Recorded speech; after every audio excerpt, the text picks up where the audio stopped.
come in front and come at the side. थोड़ा आज congested हो रहा है, but this congestion is good.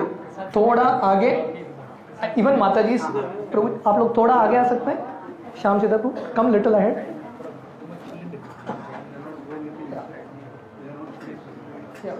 तो माता जी आप लोग वहाँ पे जाके बैठ सकते हैं, चाहिए तो you can sit.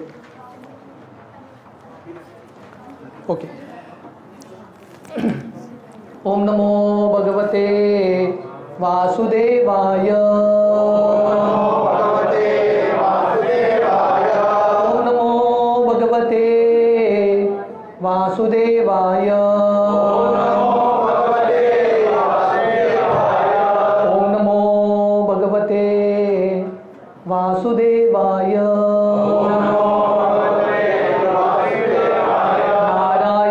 नमस्कृत्य नरं चैव नरोत्तमं देवीं सरस्वतीं व्यासं ततो जायमुदीरये. नष्टप्रायेषु अभद्रेषु नित्यं भागवत सेवया श्लोके भक्तिर्भवति नैष्ठिकी. कृष्णाय वासुदेवाय देवकी नंदनाय च नन्दगोपकुमाराय गोविन्दाय नमो नमः. पंकजनाभाय नमो पंकजमालिने नमो पंकजनेत्राय नमस्ते पंकजांग्रये. Hare Krishna. Okay, all of you are comfortable. तो आज बहुत पवित्र दिन है. आज गौर पूर्णिमा का महामहोत्सव है. तो हम सब गौड़ीय वैष्णवों के लिए आज का जो तिथि है सबसे पवित्र तिथि है. और हमारे पूरे वैष्णव कैलेंडर में गौड़ीय वैष्णव के लिए आज नया साल की शुरुआत होती है गौर पूर्णिमा से.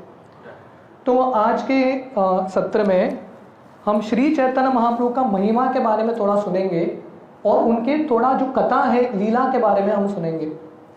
तो वर्णन आता है कि ब्रह्मा जी के एक दिन में, ब्रह्मा जी का एक दिन में 12 घंटे में 72 युगा साइकिल होता है.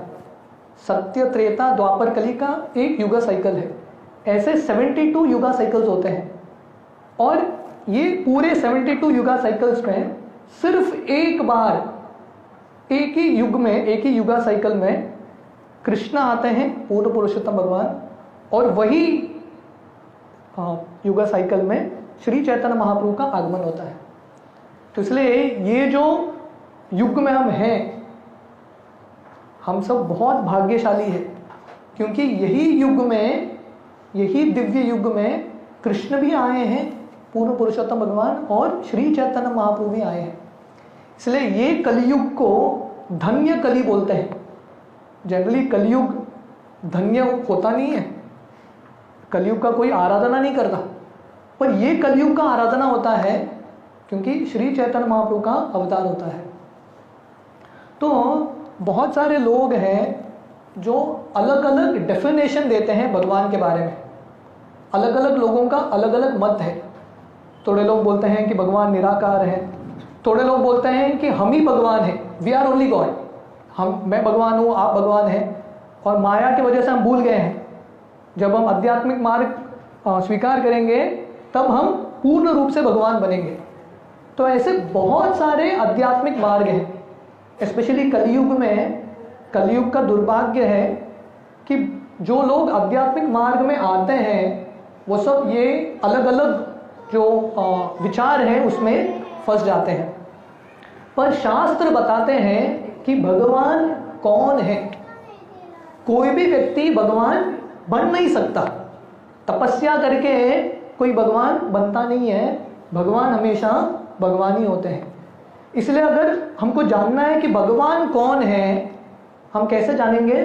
शास्त्रों के माध्यम से। वेद हमको बताएंगे कि भगवान कौन है। वेद हमारे माता हैं और वेद हमको बताते हैं हमारे पिता कौन है।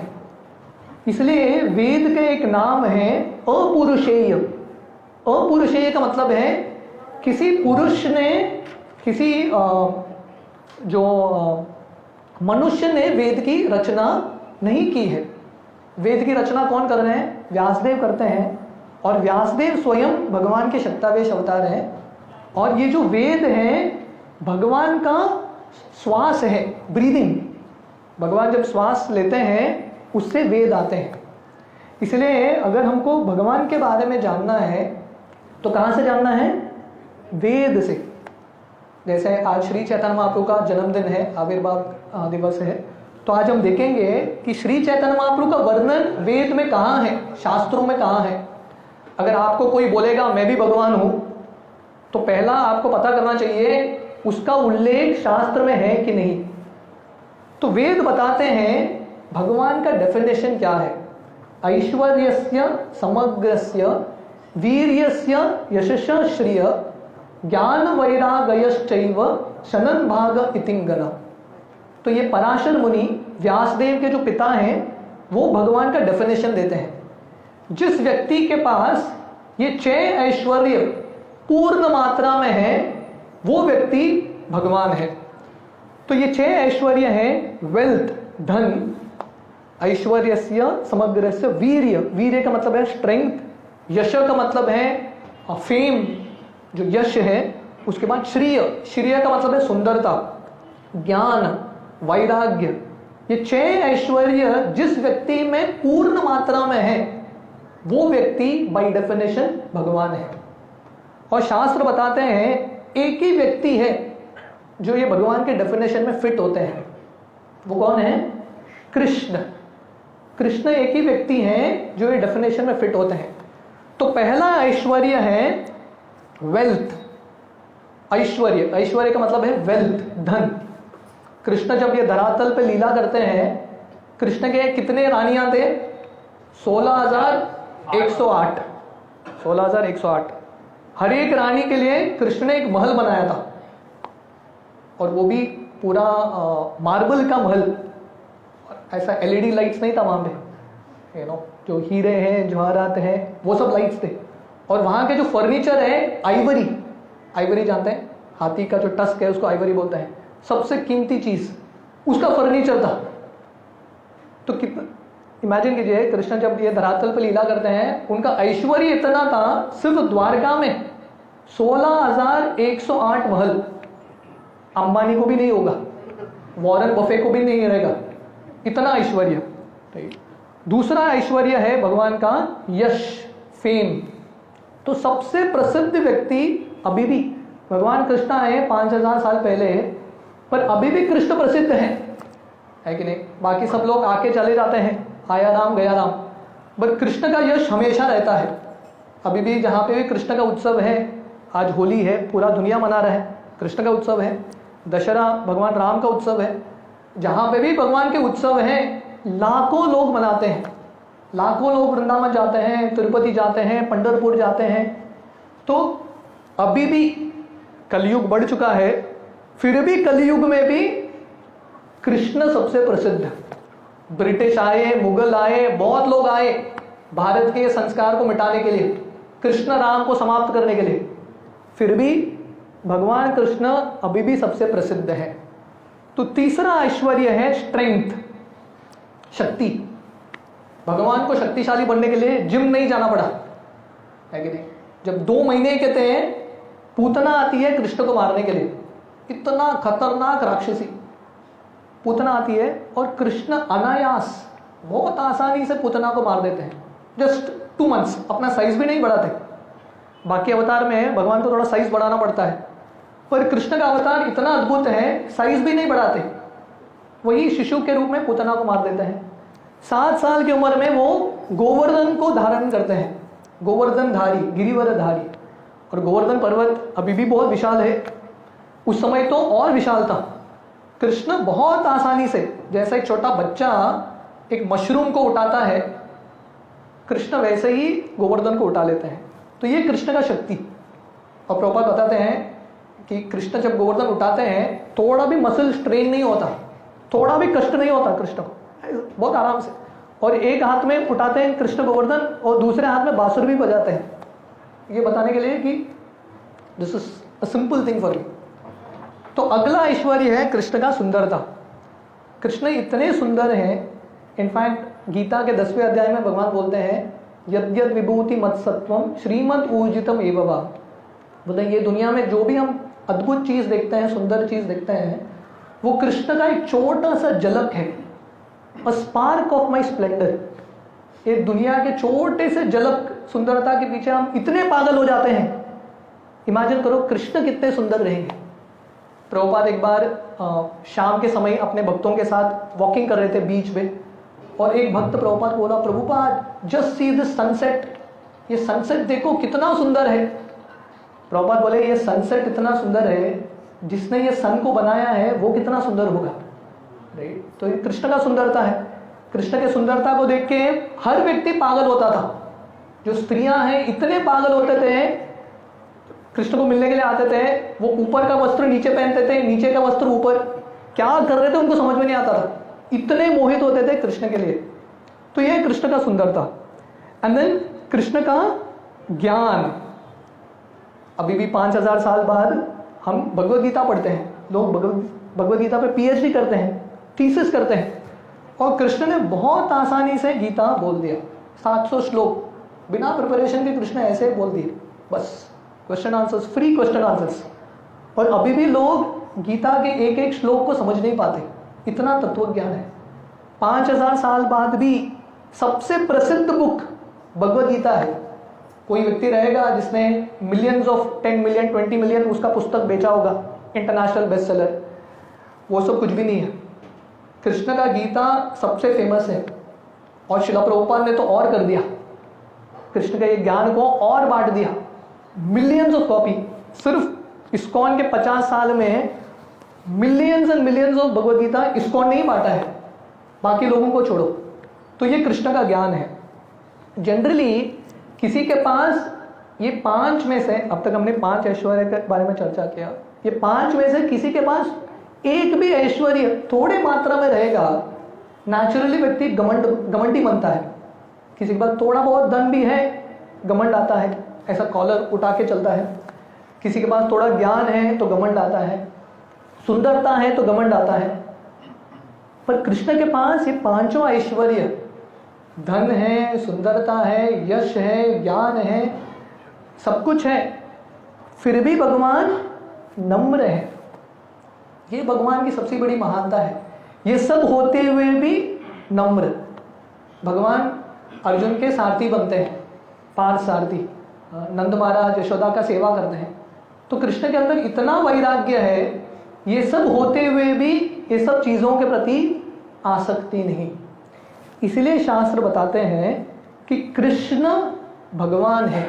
एते च हम सकला पुंस कृष्णस्तु भगवान स्वयं। कृष्ण पूर्ण पुरुषोत्तम भगवान है। रामादि मूर्तिषु कला नियमेन तिष्ठन् नानावतारम अकरोत् भुवनेषु किंतु कृष्ण स्वयं समभवत् परमापुमान्यो गोविंदम आदि पुरुषम तमहम भजामि। ब्रह्मा जी अपने ब्रह्म संहिता में बोलते हैं, बहुत सारे अवतार है भगवान के, राम, वराह, नरसिम्हा इत्यादि, पर कृष्ण एक एक्सेप्शन है। He is the supreme personality of God. सब अवतारों के स्तोत्र कृष्ण है। और कृष्ण जब आते हैं ये धरातल पे, बहुत सुंदर लीला करते हैं, उनका वृंदावन लीला करते हैं, बहुत सुंदर लीला करते हैं, भक्तों को अवसर देते हैं उनके बारे में सुनने के लिए। पर सबसे प्रमुख है कृष्ण गीता सुनाते हैं। तो कृष्ण के आगमन के अलग अलग कारण है, पर सबसे एक मुख्य कारण है लोगों को एक मार्ग देना। क्योंकि हम सब भगवान के बच्चे हैं, भगवान से बिछुड़ के ये दुनिया में कष्ट भुगत रहे हैं। हम सब भगवान के सनातन जीव हैं, पर भगवान को छोड़ के दुनिया में भोग करने का प्रयास कर रहे हैं। तो भगवान कृपावश आते हैं और हमको गीता सुनाते हैं ताकि हमको मार्ग मिले कैसे हम वहां पे जा सकते हैं। हम सब भटके हुए लोग हैं, वापस भगवत धाम कैसे जाएं उसके लिए भगवान गीता सुनाते हैं। और गीता का चरम श्लोक है सर्वधर्मान परित्यज्य मामेकम शरणम व्रज अहम त्वाम सर्व पापेभ्यो मोक्षयिष्यामि मा शुचः। कृष्ण बोलते हैं abandon all varieties of religion, सब धर्म को छोड़ो, एक ही धर्म का पालन करो। वो क्या है?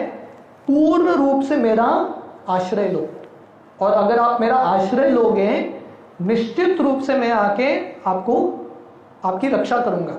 तो ये कृष्ण का वचन है। तो कृष्ण का लीला समाप्त होता है, कृष्ण आते हैं, बहुत सुंदर वृंदावन लीला करते हैं, गीता सुनाते हैं और सब लोगों को अवसर देते हैं, प्रपोजल देके जाते हैं कि सरेंडर अनटू मी, और कृष्ण का लीला समाप्त होता है।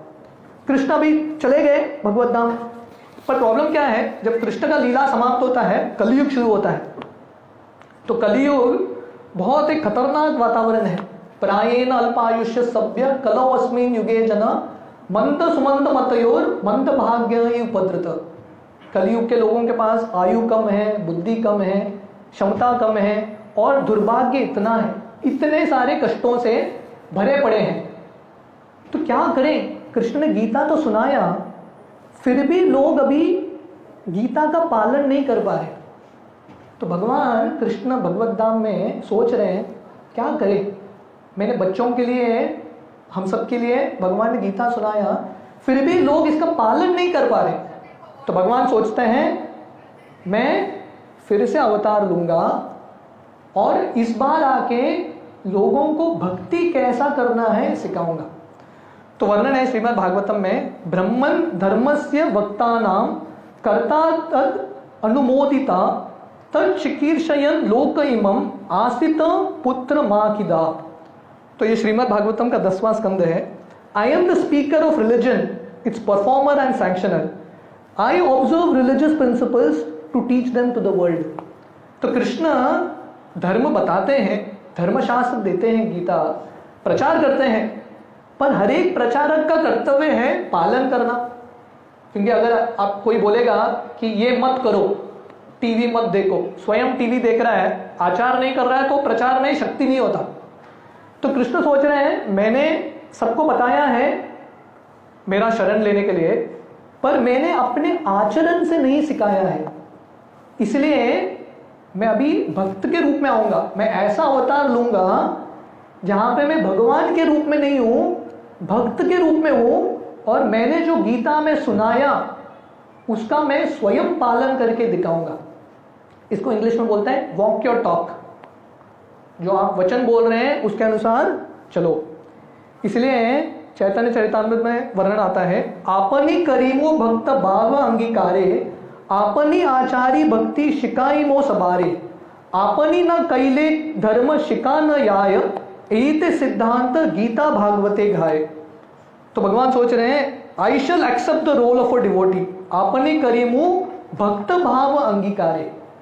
तो ये श्री चैतन्य महाप्रभु, गौरांग महाप्रभु का अद्भुत अवतार है। भगवान है पर भगवान के रूप में नहीं, भक्त भाव अंगीकारे, भक्त के रूप में आते हैं। आपनी आचारी भक्ति शिकाई मु सभाकारे, अपने आचरण से भी सिखा रहे हैं। कृष्ण गीता बोलते हैं कैसे भक्ति करना है, बताते हैं, पर वो सिखाते नहीं है। वो सिखाने के लिए वही कृष्ण चैतन्य महाप्रभु के रूप में आते हैं। इसलिए सबसे करुणामयी अवतार श्री चैतन्य महाप्रभु का यह अवतार है।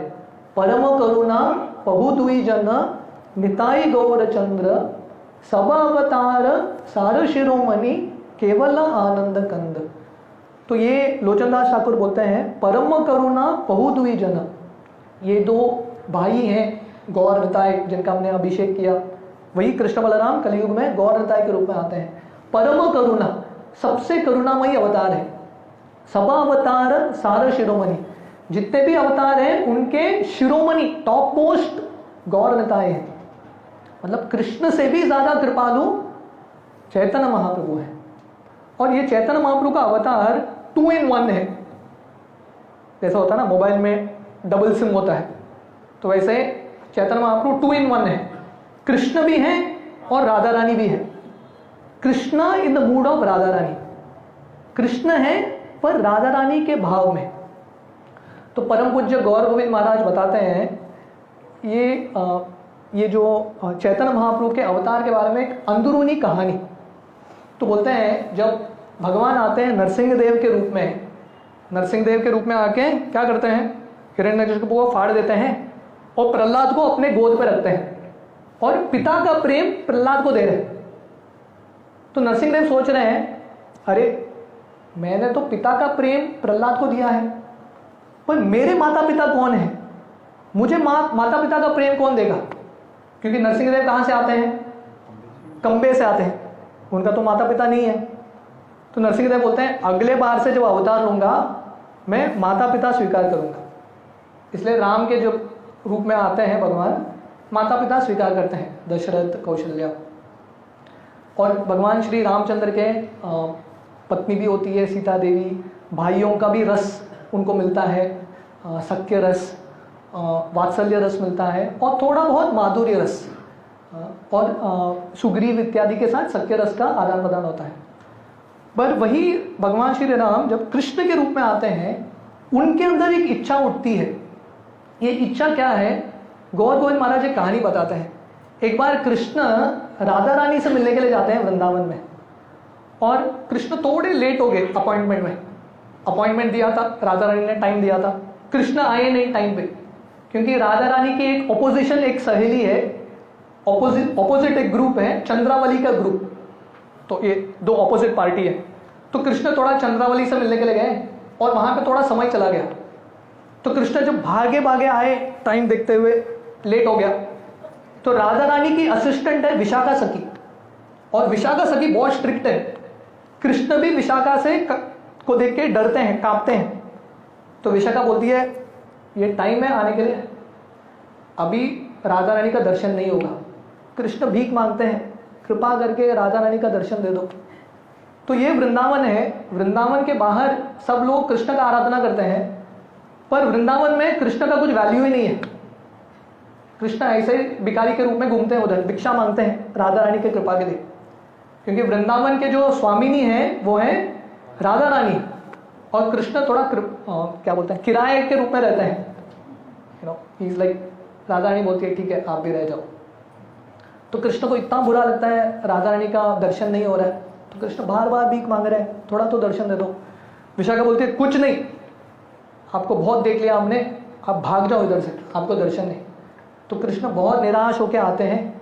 उस समय पौर्णमासी और वृंदा देवी कृष्ण को मिलते हैं और बोलते हैं ठीक है हम आपको एक प्लान देंगे, हमारे प्लान के अनुसार आप चलोगे तो राधा रानी का दर्शन होगा।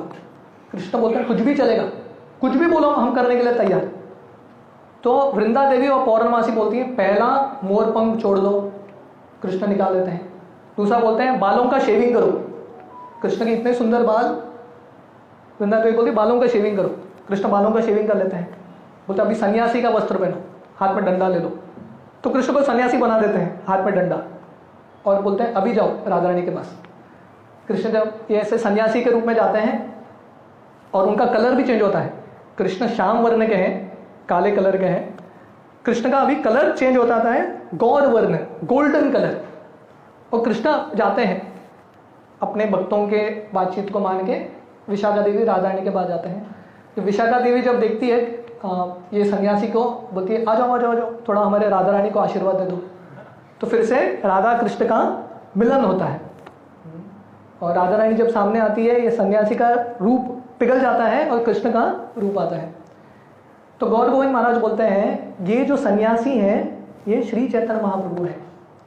कृष्ण क्या कर रहे हैं, ये सन्यासी के रूप में राधा की कृपा को पाने का प्रयास कर रहे हैं, राधा के भाव में आए हैं। वो जानना चाहते हैं कि राधा रानी को इतना प्रेम क्यों है मेरे लिए। जैसे शास्त्र वर्णन करते हैं फूल में मधु होता है, पर फूल स्वयं का मधु चख नहीं सकता। अगर फूल को स्वयं का मधु चखना है तो उसको मधुमक्खी बनना पड़ेगा। तो वैसे कृष्ण के अंदर मधु है, मधुरम मधुरेभ्योऽपि, मधुराष्टकम करके गीत भी है, भगवान का सब कुछ मधुर है, पर स्वयं की मधुरता को चख नहीं पा रहे, इसलिए कृष्ण को भक्त के रूप में आना पड़ रहा है। प्रेम भक्ति शिकायते आपने अवतारी, राधा भाव कांति दुई अंगीकार करी। तो इसलिए चैतन्य चरितामृत में वर्णन है कि भगवान कृष्ण आते हैं, प्रेम भक्ति शिकायते आपने अवतारी, सब लोगों को ये प्रेम भक्ति देने के लिए। राधा भाव कांति, राधा के भाव में आए हैं, राधा के कलर में आए हैं, भाव भी लेके आए हैं, राधा का मूड भी लेके आए हैं, और कलर भी राधा रानी का कलर है। राधा रानी का कलर क्या है? Gaurangi, she is golden in colour. तो वो कलर के कलर लेके श्री चैतन्य महाप्रभु का आगमन होता है। तो जैसे मैं बता रहा था, अगर कोई अवतार है, शास्त्र में वर्णन होना चाहिए वो अवतार का। हालांकि श्री चैतन्य महाप्रभु को चन्न अवतार बोलते हैं, बहुत सारे लोग ये अवतार के बारे में नहीं जानते। मुझे याद है ना, जब मैं पहली बार इस्कॉन के मंदिर में गया था, मैं ये गौर निताय को देख के काफ़ी देर तक मुझे डाइजेस्ट नहीं हुआ। बहुत सारे अवतारों के बारे में सुना है, ये गौर निताय कहाँ से आ गया? काफ़ी समय लगा मुझे डाइजेस्ट करने के लिए, गले के नीचे उतरने के लिए, राइट। तो एक्चुअली शास्त्रों में बहुत सारा श्लोक है जहाँ पे भगवान का गुणगान होता है। जैसे भागवतम में ये श्लोक है, कृष्ण वर्णम तुषा कृष्णम सांगा पांगास्त पार्षदम यज्ञे संकीर्तन प्रायेर यजंती ही सुमेधस। तो ये श्रीमद् भागवतम का 11वां स्कंद का श्लोक है, जहाँ पे वर्णन है कि कृष्ण आते हैं कलयुग में, पर कृष्ण के वर्ण में नहीं, not in the colour of Krishna, he comes in a golden colour, और अपने पार्षदों के साथ आते हैं। श्री कृष्ण चैतन्य प्रभु नित्यानंद श्री अद्वैत गदाधर श्रीवासादि गौर भक्त वृंद, अपने पार्षदों के साथ आते हैं। और क्या दे रहे हैं लोगों को? यज्ञ संकीर्तन प्रायेर, संकीर्तन यज्ञ का शुरुआत कर रहे हैं। यजंती ही सुमेधस, जो बुद्धिमान व्यक्ति है ये अवतार का आराधना करेगा। आदि पुराण में वर्णन है, अहम एव द्विज श्रेष्ठो नित्यम प्रचन्न विग्रह भगवत भक्त रूपेण लोकम रक्षामि सर्वदा। तो भगवान विष्णु बता रहे हैं आदि पुराण में, मैं आगे जाके कलयुग में आऊंगा, अहम एव द्विज श्रेष्ठो, ब्राह्मण के परिवार में आऊंगा, और चन्न अवतार नित्यम प्रचन्न विग्रह, भगवान का लक्षण नहीं दिखाऊंगा मैं, भगवान का ये जो लक्षण है उसको छुपाऊंगा, भगवत भक्त रूपेण, भगवान के भक्त के रूप में आऊंगा और लोगों की रक्षा करूंगा।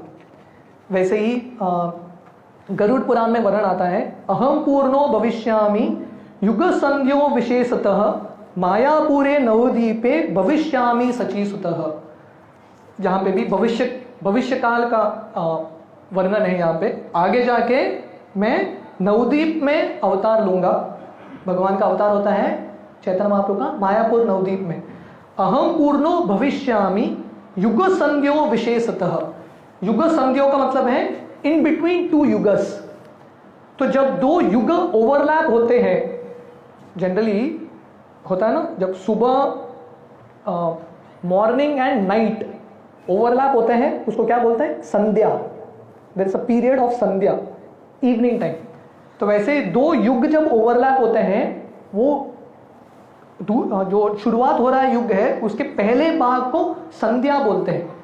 इसलिए चैतन्य महाप्रभु का जन्म कब होता है? अवतार कलयुग के पहले भाग में, युग संध्यो विशेषतः मायापुरे नवद्वीप पे, और मायापुर में जन्म होता है, और उनके माता का नाम है सची देवी। तो ऐसे ये थोड़े ही श्लोक हैं, एक्चुअली अनगिनत श्लोक हैं जहाँ पे चैतन्य महाप्रभु के अवतार का वर्णन है। तो आज के दिन, गौर पूर्णिमा के दिन, भगवान का अवतार होता है मायापुर नवद्वीप में, और उनके माता पिता का नाम है जगन्नाथ मिश्र और सची देवी। इनफैक्ट वर्णन है भगवान के अवतार के अलग अलग कारण हैं। जैसे कृष्ण लीला का अवतार होता है, जब ब्रह्मा जी और देवता जब सब जाके क्षीर सागर में प्रार्थना करते हैं कि हे भगवान अब अवतार लीजिए, कंस का अत्याचार बहुत ज़्यादा हो रहा है, तो भगवान आते हैं, एक कारण है। तो वैसे ही बताया जाता है श्री चैतन्य महाप्रभु के आगमन के पहले अद्वैत आचार्य आते हैं। अद्वैत आचार्य महाविष्णु सदाशिव के अवतार हैं।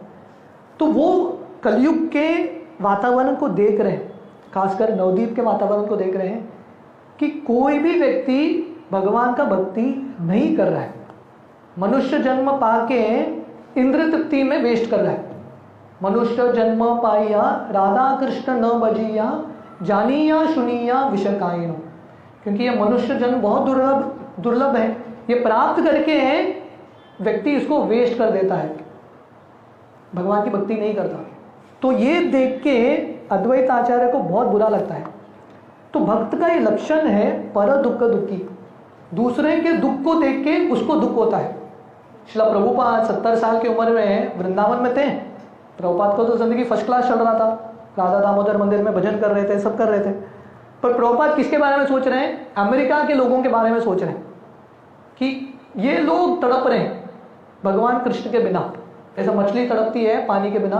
तो प्रभुपाद जाते हैं उनका उद्धार करने के लिए। तो वैसे ही अद्वैत आचार्य इतने तीव्रता से भगवान को पुकारते हैं, इतने जोर से भगवान को पुकारते हैं, गौरांग चैतन्य महाप्रभु कृष्ण का नाम इतने जोर से लेते हैं, उनका जो पुकार है ब्रह्मांड के आवरण को छेद करके कृष्ण के कान तक पहुंचता है और कृष्ण चुनते हैं आने के लिए। और कृष्ण के आने का एक मुख्य कारण है हरि नाम। तो हर एक युग का एक युग धर्म होता है। एवरी युगा हैज अ युग धर्म, भगवान को प्राप्त करने का तरीका। कृतेय ध्यायतो विष्णु त्रेतायाम यजतो मके द्वापरे परिचर्यायाम कलौ तद हरि कीर्तना। सत्युग में भगवान को प्राप्त करना है तो क्या करना पड़ेगा? हजारों साल तपस्या, ध्यान करना। कोई कर सकता है क्या? है कोई माइका लाल? कोई नहीं है कि नहीं? त्रेता युग में बड़े बड़े यज्ञ करने पड़ते थे, है क्या कोई यज्ञ? यज्ञ मतलब बहुत धनराशि लगता है यज्ञ के लिए, वो भी नहीं है। द्वापर युग में बहुत बड़े मंदिर, पूजा आराधना करना पड़ता था। दिन में 5 बार स्नान करो भगवान के विग्रह का पूजा करने के लिए। किसी के पास क्षमता है? नहीं है। तो इसलिए कलयुग में सबसे आसान मार्ग है कलौ तद हरि कीर्तना। तो कलयुग का मार्ग है हरि कीर्तन, और वो हरि नाम संकीर्तन शुरू करने के लिए भगवान का अवतार होता है। हरेर नाम एव केवलम कलो नास्तेव नास्तेव नास्तेव गतिरन्यथा। क्योंकि कलयुग में ये एक ही मार्ग है, नो अदर वे। भगवान को प्राप्त करना है तो कलयुग में यज्ञ नहीं चलेगा, बाकी कुछ भी चीज नहीं चलने वाला है कलयुग में। श्रील प्रभुपाद एक बार हमारे राधा डीटी का इंस्टॉलेशन कर रहे थे एक मंदिर में, और प्रभुपाद उनको बोलते हैं थोड़ा दिया लेके आओ भगवान को दिखाने के लिए। ये लोग दिया लेके आते हैं, जलाने का प्रयास करते हैं, हर बार बुझ जाता है। प्रभुपाद बोलते हैं ये कलयुग है, ये सब पूजा वूजा नहीं चलता, कलयुग में संकीर्तन ही चलता है, बस संकीर्तन करो। तो ये मार्ग शुरू करने के लिए भगवान का अवतार होता है। और उनका हरिनाम का प्रचार श्री चैतन्य महाप्रभु कब से करते हैं? उनके जन्म से। आज पूर्णिमा है, गौर पूर्णिमा, पूर्णिमा के दिन भगवान का अवतार होता है। और कौन से साल को? 18 फरवरी 1486 AD। तो जब ये पूर्णिमा के समय चंद्र ग्रहण हो गया, चंद्र ग्रहण जानते हैं, लूनर एक्लिप्स, चंद्र को ग्रहण लग जाता है। जनरली ग्रहण का समय अशुभ समय है, कोई कुछ करता नहीं है ग्रहण के समय, अपना सब रूम में रहते हैं, घूमते भी नहीं है, कुछ खाते भी नहीं है। ग्रहण का समय बहुत अशुभ समय है। तो अभी कौन अवतार ले रहे हैं? पूर्व पुरुषोत्तम भगवान अवतार ले रहे हैं। और समय कौन सा? अशुभ समय ग्रहण का। ऐसा क्यों चुनते हैं भगवान? क्योंकि क्या हो रहा था, नवद्वीप के लोग इतने भौतिकवादी थे, कोई हरिनाम लेता ही नहीं था, किसी के पास समय नहीं था हरिनाम लेने के लिए। पर क्योंकि ग्रहण हो चुका था, ग्रहण से बचने के लिए लोग क्या करते हैं? हरिनाम करते हैं। लोगों को भगवान कब याद आते हैं? जब समस्या आता है ना, तभी याद आते हैं। तो सब लोग जो भगवान पे बिल्कुल विश्वास नहीं रखते थे, सब लोग गंगा में चले गए और गंगा में डुबकी लगा के जोर जोर से भगवान का हरिनाम ले रहे हैं, जोर जोर से। और उसी समय श्री चैतन्य महाप्रभु का आगमन होता है। तो भगवान उनके अवतार में ही सिखा रहे हैं वो क्यों आए हैं, पूरे दुनिया को हरिनाम देने के लिए। तो उनका स्वागत होता है हरिनाम से। तो उनके स्वागत से ही पता चलता है, जब अद्वैत आचार्य हरिदास ठाकुर ये ध्वनि सुनते हैं, सब लोग हरिनाम का जो ध्वनि है, समझ जाते हैं कि श्री चैतन्य महाप्रभु का आगमन हो चुका है। तो भगवान उनके अवतार से ही हरिनाम का प्रचार शुरू करते हैं।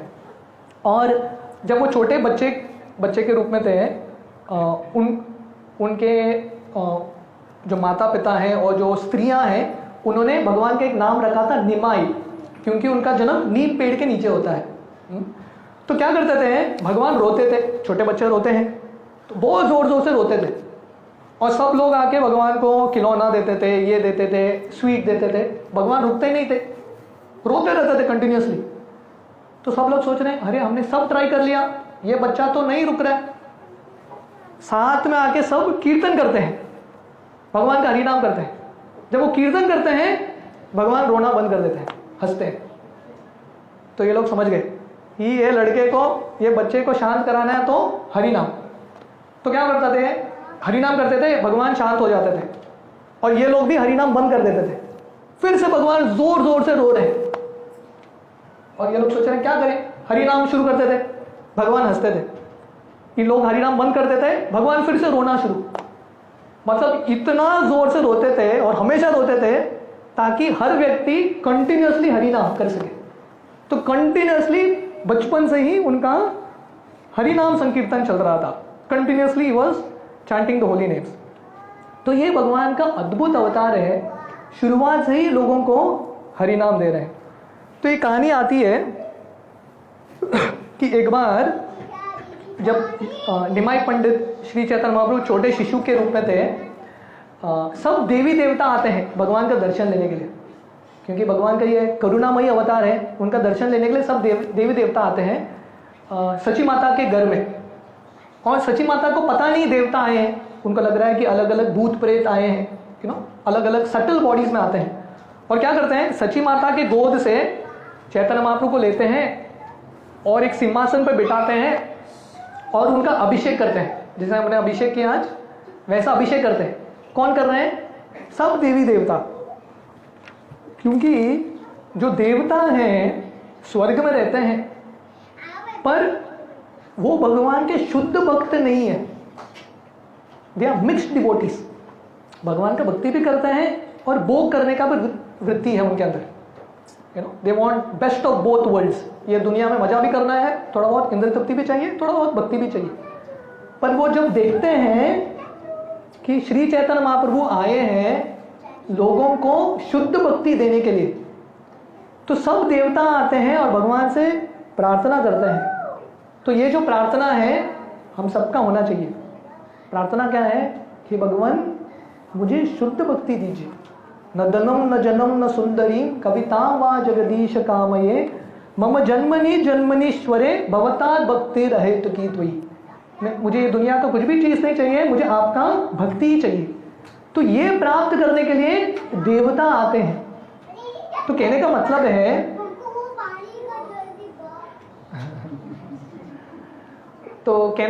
है कि हमको भगवान से क्या प्रार्थना करना है। और ये कृष्ण भावनामृत के आंदोलन में, ये संकीर्तन आंदोलन में भाग लेने के लिए देवता भी तड़पते हैं कलयुग में आके भाग लेने के लिए। और उस समय भी श्री चैतन्य महाप्रभु क्या करते हैं, सबको संकीर्तन कराते हैं। सब देवता आते हैं और सब देवता ये छोटे शिशु के पीछे, निमाई पंडित के पीछे पीछे चल रहे हैं। तो चैतन्य महाप्रभु बोलते हैं आप लोग मेरे पीछे क्यों चल रहे हो, चलो कीर्तन करते हैं। और वहीं पे छोटे शिशु के रूप में हरिनाम संकीर्तन। और सची माता देख रही है ये क्या चल रहा है, मेरे घर पे इन लोगों ने पूरा कॉन्कर कर दिया, ओवरटेक कर दिया। तो बचपन से ही भगवान का इतना अद्भुत लीला था, शुरुआत से संकीर्तन, कंटिन्यूअसली चैंटिंग। तो वर्णन है कि एक बार जब भगवान थोड़े से बड़े हो गए, एक कुत्ता का पिल्ला था, पपी, उसके प्रति इनको आकर्षण हो गया। जनरली होता है ना, छोटे बच्चों को पपी के प्रति आकर्षण होता है। तो निमाई पंडित, चैतन्य महाप्रभु का पहले का नाम था निमाई पंडित, वो बोलते हैं मुझे ये पपी चाहिए। माँ बोलती है नहीं नहीं नहीं बाबा, हम ब्राह्मण हैं, ब्राह्मण कुत्ते नहीं रखते। जनरली ये वैदिक संस्कृति है, गाय रखते हैं पर कुत्ते नहीं रखते। बोलते नहीं नहीं नहीं, ये तो मुची है, ये गंदा है कुत्ता, इसको नहीं रखेंगे। बट निमाई पंडित बोलते हैं नहीं, मुझे ये चाहिए कुत्ता, ये बहुत सुंदर कुत्ता है, पिल्ला है, पपी है, मैं रखूंगा। तो उनकी माँ बोलती है ठीक है, तुम गंगा में स्नान करके आओ, तब तक मैं संभालती हूँ। तो निमाई पंडित स्नान करके आते हैं और जब वापस आते हैं पपी नहीं है, गायब हो गया, क्योंकि सच्ची माता ने छोड़ दिया उसको। तो निमाई पंडित बोलते हैं कहाँ है मेरा पपी? बोलते पता नहीं कहाँ चला गया होगा। तो भगवान रोने लगते हैं, मेरा पपी आपने रक्षा नहीं किया, थोड़ा झगड़ा करते हैं घर में। पर वर्णन आता है ये जो छोटा कुत्ता है, कुत्ता का जो पिल्ला है, क्योंकि भगवान का आलिंगन उसको मिलता है, इसके अंदर कृष्ण प्रेम आ जाता है। वो नवदीप के मार्केट प्लेस में जाके 2 पैर नीचे करके 2 पैर ऊपर करके हरिनाम कर रहा है, और हरिनाम करते करते वो अपना शरीर त्याग देता है और वैकुंठ का विमान आता है और उसको भगवत धाम लेके जाता है। किसको? कुत्ते को। तो भगवान का ये अद्भुत करुणा है, हर प्राणी को वो कृष्ण प्रेम दे रहे हैं। जब भगवान संन्यास स्वीकार करके झारखंड जंगल में जाते हैं, वो शेर और हिरन को भी कृष्ण प्रेम देते हैं। एक बार वो जब चल रहे थे सन्यासी के रूप में, एक शेर बैठा था उधर जंगल में। जनरली शेर बैठा है तो थोड़ा रास्ता चेंज करोगे, तो चैतन्य महाप्रभु सीधा शेर के पास जाते हैं और शेर को लात मारते हैं और बोलते हैं चैंट हरे कृष्णा, और शेर उठ के हरे कृष्णा कीर्तन करता है। तो ये भगवान का अद्भुत अवतार है। पशु पाकी जूरे पाषाण विधारे, पशु पंक्षी पत्थर को भी पिघला देते हैं श्री चैतन्य महाप्रभु।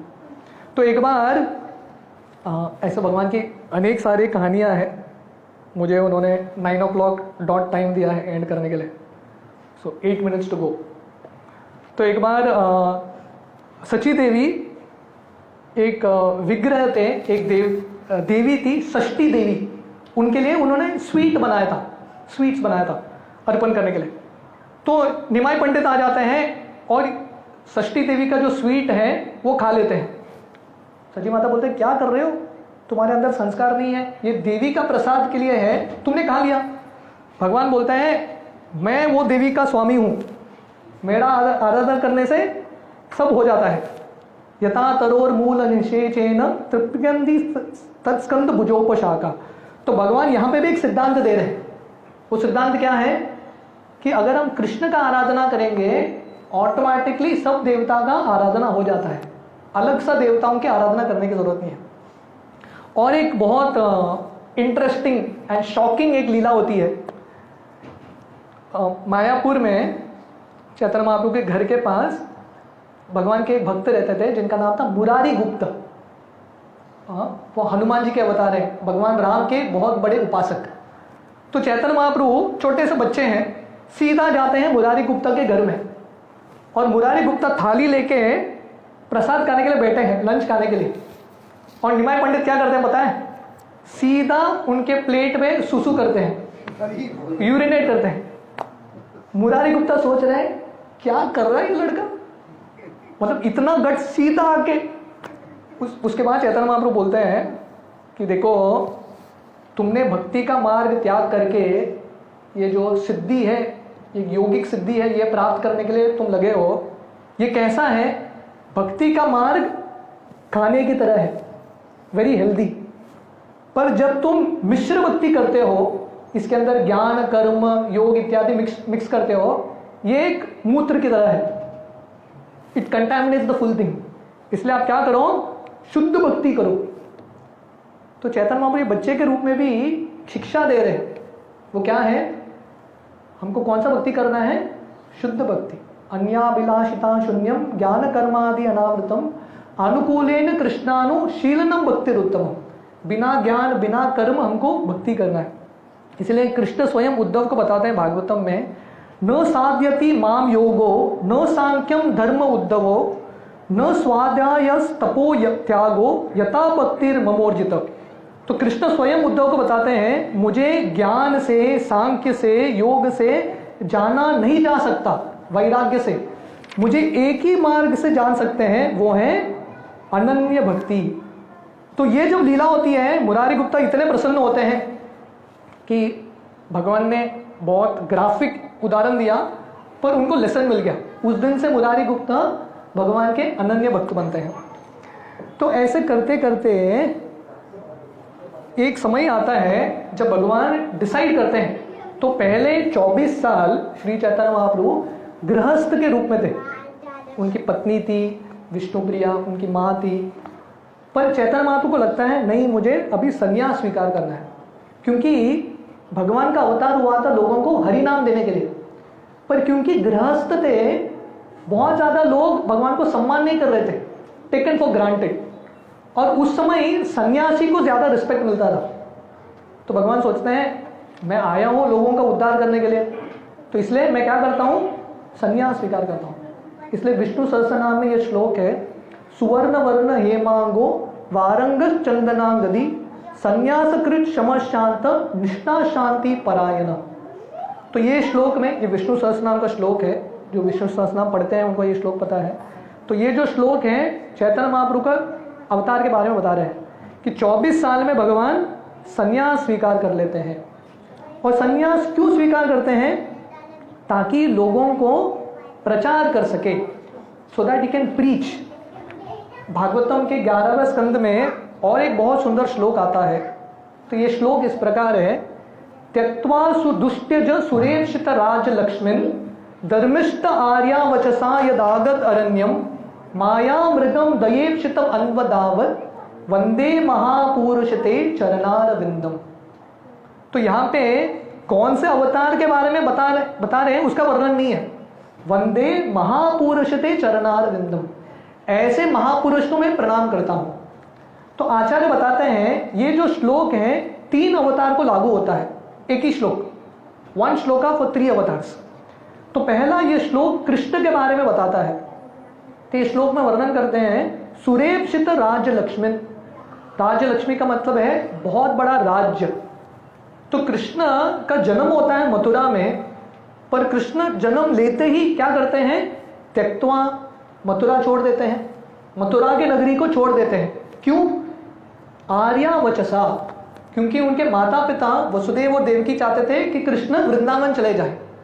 तो मथुरा के नगरी को छोड़ के कृष्ण क्या करते हैं, त्यक्त्वा यद आगद अरण्यम, वृंदावन चले जाते हैं। और वृंदावन में कृष्ण क्या करते हैं, माया मृगम अन्वधावत। यहां पे माया मृग का मतलब है Krishna who's controlled by Radha Rani. तो कृष्ण राधा रानी से इतने प्रेम करते हैं, इतने पागल हो जाते हैं, पूरे वृंदावन में कृष्ण एक ही कार्य कर रहे हैं, क्या, राधा रानी के पीछे भाग रहे हैं। ये कृष्ण का लीला है। वंदे महापुरुषते चरणारविंदम। तो ये जो श्लोक है भगवान श्री राम को भी लागू होता है, क्योंकि भगवान राम उन्होंने भी अपना राज्य को छोड़ दिया। सुरेक्षित राज्य लक्ष्मण, वो अयोध्या के राजा बनने वाले थे, उनका पट्टाभिषेक होने वाला था, पर छोड़ दिया उन्होंने, त्यक्त्वा, छोड़ दिया। क्यों? क्योंकि दशरथ महाराज और कैकेयी का इच्छा था वन चले जाए। त्यक्त्वा यद आगत अरण्यम, वन चले गए, दंडकारण्य वन इत्यादि, चित्रकूट वगैरह। हाँ, और वन में जाके क्या करते हैं भगवान श्री राम, माया मृगम अन्वधावत। वो मरीच जो माया मृग के रूप में आया था, हिरण के रूप में आया था, राम उनके पीछे भाग रहे हैं। क्यों? सीता को संतुष्ट करने के लिए करते हैं, क्योंकि पति को बहुत कुछ करना पड़ता है पत्नी को संतुष्ट करने के लिए, भगवान राम भी करते हैं। तो ये भगवान राम के बारे में वर्णन आता है। हमारे आचार्य बताते हैं ये जो श्लोक है श्री चैतन्य महाप्रभु को भी लागू होता है। सुरेक्षित राज्य लक्ष्मण त्यक्त्वा, श्री चैतन्य महाप्रभु का शादी विष्णु प्रिया से हुआ था, जो स्वयं लक्ष्मी देवी थी, और उनका जिंदगी फर्स्ट क्लास चल रहा था। जनरली लोग संन्यास स्वीकार करते हैं, क्यों? जब कुछ भी नहीं चलता संन्यास ले लेते हैं। और श्री चैतन्य महाप्रभु का सब कुछ परफेक्ट था। परफेक्ट वाइफ, सुनने वाली पत्नी, मुश्किल होता है, पर सुनने वाली पत्नी, और प्रेम करने वाली माँ, और नवद्वीप के सब सदस्य भगवान को इतना प्रेम करते थे, इतना प्रेम करते थे, फिर भी भगवान ने क्या कर दिया, सुरेक्षित राज लक्ष्मण त्यक्त्वा, अपने पत्नी को, अपने माँ को, नवद्वीप को छोड़ दिया। क्यों? आर्या वचसा, क्योंकि एक बार जब उन्होंने संकीर्तन यज्ञ शुरू किया था, आंदोलन, एक ब्राह्मण को बहुत गुस्सा आता है, और ब्राह्मण चैतन्य महाप्रभु को श्राप देता है, निमाय पंडित को, your material life will be finished, तुम्हारा जो भौतिक जिंदगी है समाप्त हो जाएगा। भगवान बोले ब्राह्मण का वह कर्ज है, श्राप है, मुझे स्वीकार करना पड़ेगा। तो बोले मैं अभी संन्यास ले लेता हूँ। यद आगत अरण्यम, संन्यास स्वीकार करके वन में जाते हैं, भ्रमण करते हैं, दक्षिण भारत, वृंदावन चल के जाते हैं भगवान। और क्यों संन्यास स्वीकार करते हैं? माया मृगम अन्वधावत, जो जीव हम सब माया के पीछे भाग रहे हैं, तो कलयुग में हम सब क्या कर रहे हैं? माया के पीछे भाग रहे हैं, माया रूपी मृग के पीछे भाग रहे हैं। और भगवान चैतन्य महाप्रभु आते हैं, संन्यास स्वीकार करते हैं, किस लिए? हम सबका उद्धार करने के लिए, in order to deliver all of us. हम जो लोग हैं जो माया के पीछे भाग रहे हैं और भगवान से भाग रहे हैं, भगवान पीछे आ रहे हैं हमारे। ये उल्टा हो रहा है रोल। जनरली भक्तों को जाना चाहिए भगवान के पास। प्रभुपाद ये उदाहरण देते हैं, जनरली पेशेंट को डॉक्टर के पास जाना चाहिए, बट जब पेशेंट इतना बीमार रहता है डॉक्टर को आना पड़ता है। तो कलयुग में हम सब इतने बीमार हैं, भगवान के पास जाते नहीं हैं, इसलिए भगवान आते हैं चैतन्य महाप्रभु के रूप में और हम सबको भाग भाग के, हमारे पीछे भाग भाग के भक्ति दे रहे। He is giving us love of God. इसलिए जैसे हमने शुरुआत में बताया था, भगवान के बारे में गुणगान तो अनंत है, भगवान का लीला तो अनंत है, पर सारांश यही है कि अगर हम भगवान के लीला को बहुत ध्यान से समझेंगे, हम ये निष्कर्ष पे आएंगे कि सबसे करुणामयी अवतार भगवान का ही है, द मोस्ट म्यूनिफिसेंट इनकारनेशन। इसलिए कृष्णदास कविराज गोस्वामी चैतन्य चरितामृत में लिखते हैं, श्री कृष्ण चैतन्य दया करह विचार, विचार करीले चित्ते पावे चमत्कार। कि अगर आप ध्यान से स्टडी करोगे चैतन्य महाप्रभु के अवतार को, उनकी लीलाओं को ध्यान से स्टडी करोगे, आपका ये कंक्लूजन आएगा कि इससे दयालु अवतार और कोई नहीं है। परम करुणा बहु द्विजना। आपके चित्त में चमत्कार आएगा, you will be astonished to see the mercy. इसलिए हमारा कर्तव्य है, भगवान तो आए हैं, उन्होंने अवतार लिया है, और अवतार किसके लिए लिया है? हम सब के लिए लिया है, मेरे लिए, आपके लिए लिया है भगवान ने अवतार। उनके भगवत धाम को छोड़ के आए हैं, सन्यासी का रूप उन्होंने वेश धारण किया है, इतना कष्ट स्वीकार किया है जगन्नाथपुरी में सन्यासी के रूप में, इतना कष्ट सहा है भगवान ने, क्यों? हम सबको हरि नाम देने के लिए। तो आज ये सबसे करुणामयी अवतार का आविर्भाव दिन है, बर्थडे है। तो बर्थडे के दिन हम सबको बर्थडे बॉय को कुछ गिफ्ट देना चाहिए, है कि नहीं? आप लोग तैयार हैं गिफ्ट देने के लिए? कुछ तो गिफ्ट देना चाहिए। तो भगवान क्या गिफ्ट चाहते हैं? भगवान आपका पैसा नहीं चाहते, कुछ नहीं चाहते। भगवान क्या चाहते हैं? आपके मुख से हरि नाम लो। कुछ नुकसान होगा हरि नाम लेने से? कुछ नहीं होगा। That's all. भगवान आते हैं, उनका एक ही विनती है, यारे देके तारक कृष्ण उपदेश, हमारा आज्ञा गुरु हई तारा ही देश। कि आप निरंतर कृष्ण का नाम लो और दूसरों को कृष्ण के बारे में बताओ, बस, और आप सब लोग गुरु बन जाओ। तो भगवान ये भेंट देने के लिए आए हैं। मुझे याद है बहुत साल पहले जब हम राधा गोपीनाथ मंदिर गए थे गौर पूर्णिमा के एक उत्सव के लिए, राधानाथ स्वामी महाराज एक श्लोक, चैतन्य चरितामृत का एक श्लोक है, we will end with this. हाँ, तो ये श्लोक उन्होंने हमको एटलीस्ट 10-15 बार रिपीट कराया, तो उनके पचिनों में आप लोग भी रिपीट कीजिए। तो ये श्लोक इस प्रकार है, सेई द्वारे आचंडाले कीर्तना संचारे, कृष्ण प्रेम मलगंती परैला संसारे। सेई द्वारे आचंडाले कीर्तना संचारे, कृष्ण प्रेम मलगंती परैला संसारे। सेई द्वारे आचंडाले कीर्तना संचारे, कृष्ण प्रेम मलगंती परैला संसारे।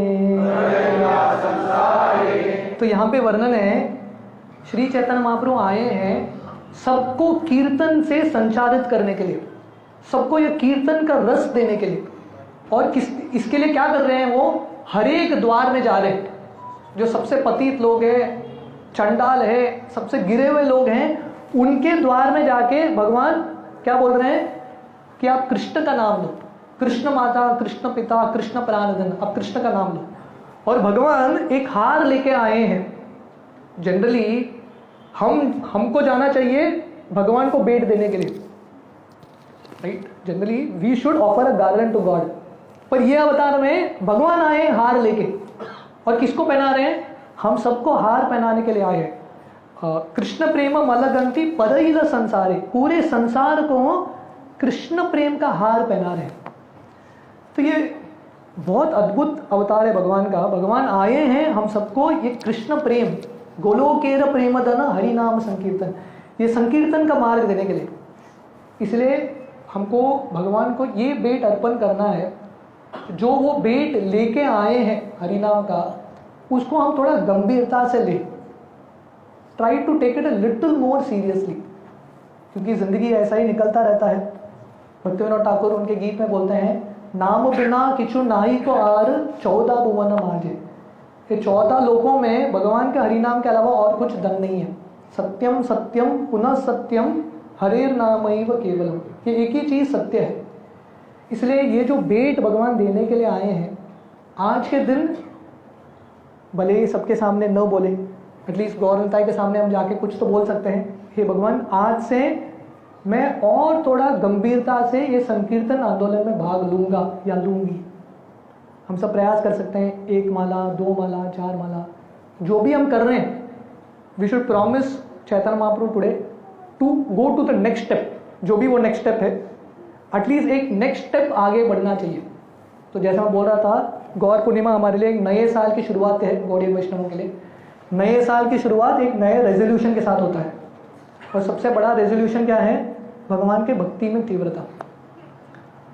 तो मेरा आशा है, प्रार्थना है कि आप सब लोग जब इसके बाद आरती होगा, कीर्तन होगा, प्रसाद होगा, और जब भी आप लोगों को समय मिले, please do come and offer your little prayer to Chaitanya Mahaprabhu.